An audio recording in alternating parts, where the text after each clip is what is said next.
The curious case of Benjamin button. Movie की शुरुआत होती है और हम एक औरत को देखते हैं जो हॉस्पिटल में अपनी आखिरी सांसें गिन रही होती है। उनका नाम डेजी रहता है। वो अपनी बेटी कैरोलिन को 1918 की एक कहानी बताती है कि उस वक्त एक अंधे घड़ी बनाने वाले हुआ करते थे, मिस्टर गेटियो। उन्हें एक दिन अपने शहर के नए बने स्टेशन के लिए एक बड़ी सी घड़ी बनाने को कहा गया, तो उन्होंने अंधे होने के बावजूद एक शानदार घड़ी बनाई। पर जब उस घड़ी को सबके सामने शुरू किया गया तो वो आगे का टाइम दिखाने की बजाय उसके कांटे पीछे की तरफ घूमने लगे। जिसके बाद जब उनसे इसकी वजह पूछी गई तो उन्होंने सबसे ये कहा कि उन्होंने इस घड़ी को उन जवानों की याद में बनाया है जिन्होंने अपनी जान वर्ल्ड वार 1 के दौरान गंवा दी, जिनमें से एक उनका बेटा भी था, ताकि लोग कम से कम खुद को दिलासा दे सके कि वक्त फिर से पीछे जा रहा है और वो अपने खोए हुए अपनों से दोबारा मिल सकेंगे। मिस्टर गेटियो की बात भले ही नामुमकिन थी पर बात दिल को छूने वाली थी, तो सबने उस घड़ी को वहीं लगे रहने देने का फैसला किया। कैरोलिन को डेजी की इस कहानी के पीछे का मतलब नहीं समझ आता, तो डेजी उसे एक डायरी देती है जो कि किसी बेंजामिन बटन की रहती है। डेजी कैरोलिन से उस डायरी को उनके सामने पढ़ने को कहती है और क्योंकि डेजी के पास वक्त बहुत कम रहता है तो कैरोलिन इसे उनकी आखिरी इच्छा समझकर उन्हें मना नहीं करती और उस डायरी को पढ़ना शुरू करती है। साल 11 नवंबर 1918। लोग पहले वर्ल्ड वार के खत्म होने की खुशी में सड़कों पर उतरकर जश्न मना रहे होते हैं। वहीं थॉमस बटन एक और खुशी पाने के लिए अपने काम से भागकर अपने घर आ रहे होते हैं। दरअसल उनकी वाइफ उस दिन मां बनने वाली होती है, पर घर पहुंचने पर थॉमस को पता चलता है कि बच्चे को जन्म देने से वो बहुत कमजोर हो गई है और अब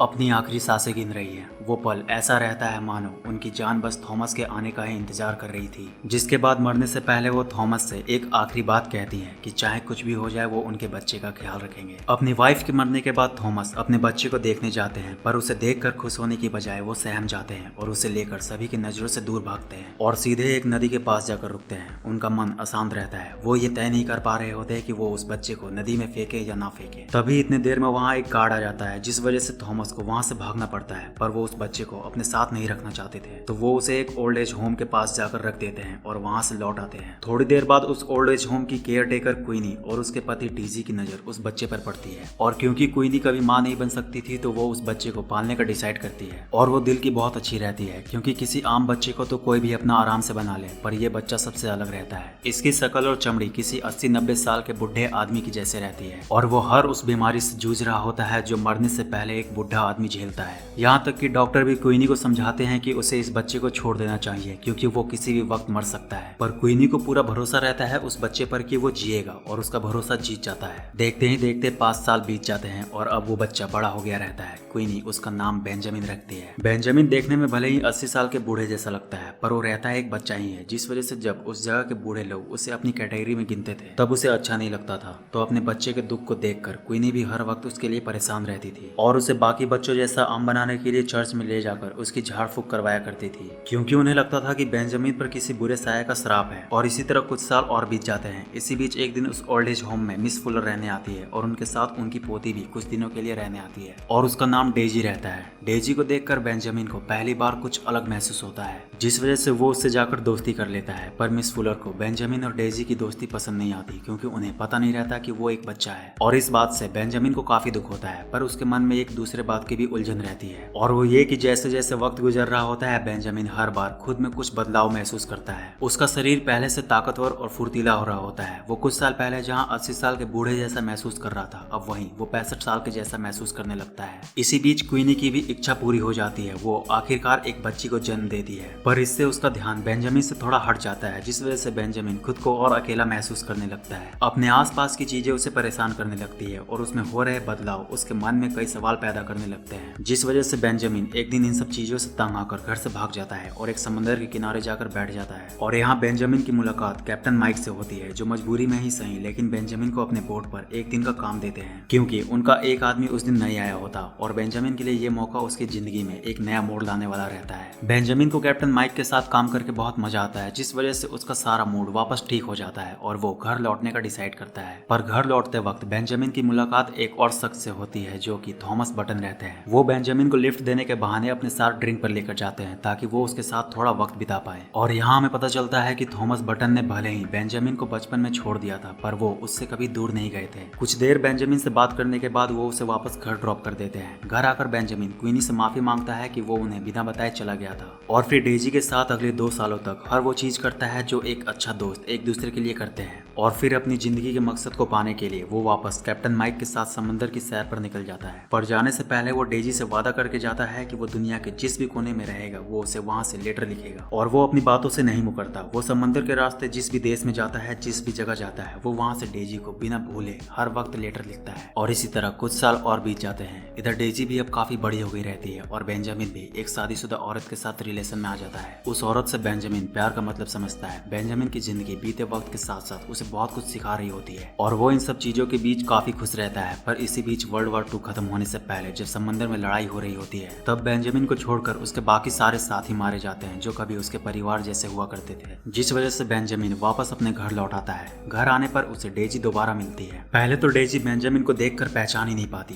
पर फिर वो उसके आने की खुशी में उसके साथ घूमने जाती है और दोनों एक अच्छा वक्त साथ बिताते हैं। पर इसी बीच बेंजामिन को महसूस होता है कि वो डेजी के लायक नहीं है, क्योंकि उन दोनों की सोच एक दूसरे से काफी अलग रहती है, जिस वजह से बेंजामिन डेजी के भलाई के लिए उससे दूर हो जाता है। इसके कुछ दिन बाद बेंजामिन को थॉमस बटन फिर से मिलते हैं और उसे बताते हैं कि वो एक जानलेवा बीमारी से जूझ रहे हैं, जिस वजह से उनकी कभी भी मौत हो सकती है। तो वो बेंजामिन को वो राज बता देते हैं कि वो उन्हीं का बेटा है और उन्होंने अपनी सारी जायदाद अब उसके नाम कर दिया है और उससे अपने किए के लिए माफी मांगते हैं। शुरुआत में बेंजामिन अपने पिता से बहुत नाराज होता है कि उन्होंने उससे उसकी जिंदगी के इतने बड़े राज को छुपा कर रखा, पर बाद में वो उनके पास वापस आ जाता है क्योंकि उसने अपने ओल्ड एज होम में काफी लोगों को अपने सामने मरता देखा था, जिस वजह से उसे जिंदगी की कीमत पता थी और उसे समझ थी कि मरने के बाद आपकी सारी नाराजगी खत्म हो जाती है और फिर चाहकर भी आप बीते पल को दोबारा नहीं ला सकते। बेंजामिन अपने पिता को माफ कर देता है और उनके आखिरी पलों में उनके साथ रहता है। अपने पिता के मरने के बाद बेंजामिन को एक और बात का एहसास होता है कि वो इस बात से भी अब नहीं भाग सकता कि उसे डेजी से प्यार है, जिसके बाद बेंजामिन डेजी से अपने प्यार का इजहार करने उसके पास जाता है। पर डेजी से मिलकर उसे पता चलता है कि उसने आने में देर कर दिया। डेजी उसे भूलकर अपनी जिंदगी में आगे बढ़ चुकी होती है। अब वो एक सक्सेसफुल डांसर रहती है और उसका एक बॉयफ्रेंड भी रहता है। बेंजामिन उदास होकर वापस लौट आता है, पर कुछ सालों बाद बेंजामिन की किस्मत वापस मोड़ देती है और उसे दोबारा डेजी के सामने पहुंचा देती है। दरअसल डेजी का एक्सीडेंट हो जाता है, जिस वजह से उसका डांसिंग करियर खत्म हो जाता है और उसका बॉयफ्रेंड भी उसे छोड़ देता है। पर फिर भी शुरुआत में डेजी अपनी लाइफ बर्बाद होने के गुस्से में बेंजामिन को खुद से दूर चले जाने को कहती है।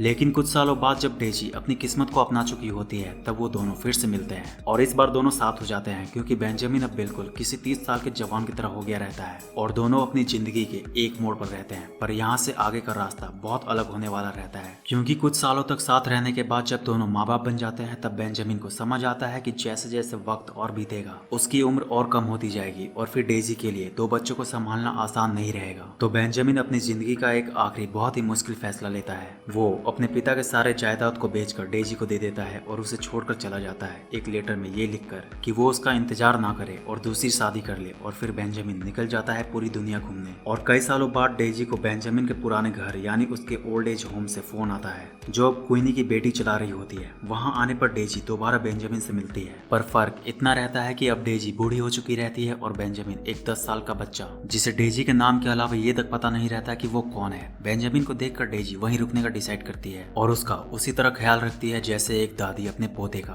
और इसी तरह जैसे जैसे वक्त बीतता जाता है, बेंजामिन की उम्र और घटते जाती है और आखिर में वो किसी जन्म लिए बच्चे की उम्र में पहुंचकर डेजी के हाथों में आखिरी सांस लेता है और उसकी अनोखी जिंदगी का अंत हो जाता है और बेंजामिन की डायरी की कहानी यहाँ खत्म हो जाती है। इस डायरी को पढ़ने के बाद कैरोलिन को रियलाइज होता है कि ये कोई कहानी नहीं बल्कि हकीकत थी। बेंजामिन ही उसके असली पिता थे। और जैसे ही कैरोलिन को सारी सच्चाई पता चलती है, डेजी भी अपना दम तोड़ देती है और मूवी यहाँ खत्म हो जाती है। तो यार बस इस वीडियो में इतना ही। वीडियो कैसी लगी कमेंट करके जरूर बताना और इस तरह की और मूवीज के लिए चैनल को सब्सक्राइब करके बेल आइकन को प्रेस कर लो। तो मिलता है नेक्स्ट वीडियो में, तब तक के लिए बाय। और हाँ, जाते जाते इस वीडियो को लाइक जरूर करते जाना।